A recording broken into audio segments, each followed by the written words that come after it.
De repente, após haver abandonado Cleópatra por 3 anos, Marco Antônio voltou. Ele precisava de Cleópatra e da riqueza do Egito para realizar o seu plano de controlar todo o Império Romano. Ele pediu um encontro. Mas por que Cleópatra concordaria?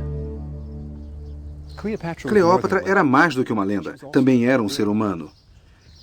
Ela estava voltando para um homem que tinha sido o seu amante. Era o pai de 2 de seus 3 filhos e tinha concordado em defender Cesário como herdeiro de César. Mas ele também a tinha abandonado, casado com outra mulher, Otávia.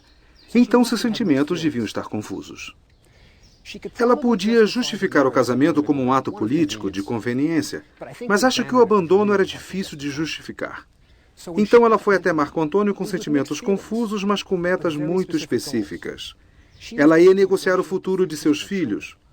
Se Cleópatra ia pôr a imensa riqueza do Egito à disposição de Marco Antônio, ele ia ter de atender a certas exigências.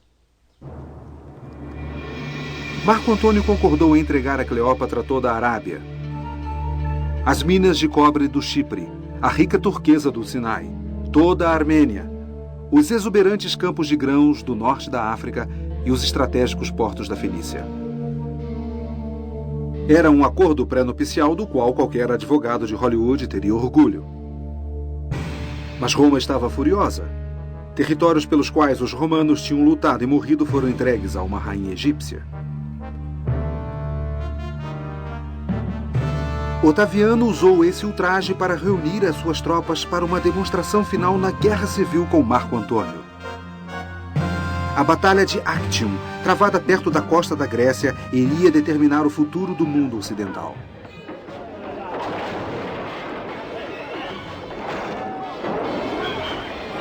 Quando Marco Antônio velejou para a batalha contra o seu rival Otaviano, Cleópatra foi com ele. Ela levou 60 navios egípcios consigo e sua própria nau Capitânia. Nunca se ouviu falar de uma rainha no coração de uma batalha, mas Cleópatra queria ficar perto de Marco Antônio para segurar a vitória.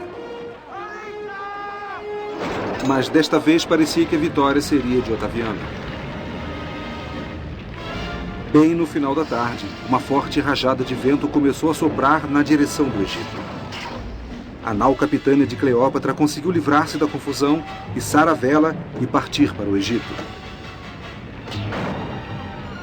Ela está partindo! Cleópatra está partindo! Diante dos homens incrédulos, ele velejou atrás dela. Ele não mais era o seu corajoso comandante romano, era um seguidor de Cleópatra. No convés do navio de Cleópatra, Marco Antônio amargou a derrota na batalha. Quando chegaram ao Egito, ele desembarcou em um local distante. Aqui, na costa nua, Marco Antônio parece ter caído aos pedaços. Acompanhado apenas de um servo, ele nada fez. Não viu ninguém e mergulhou mais ainda no desespero.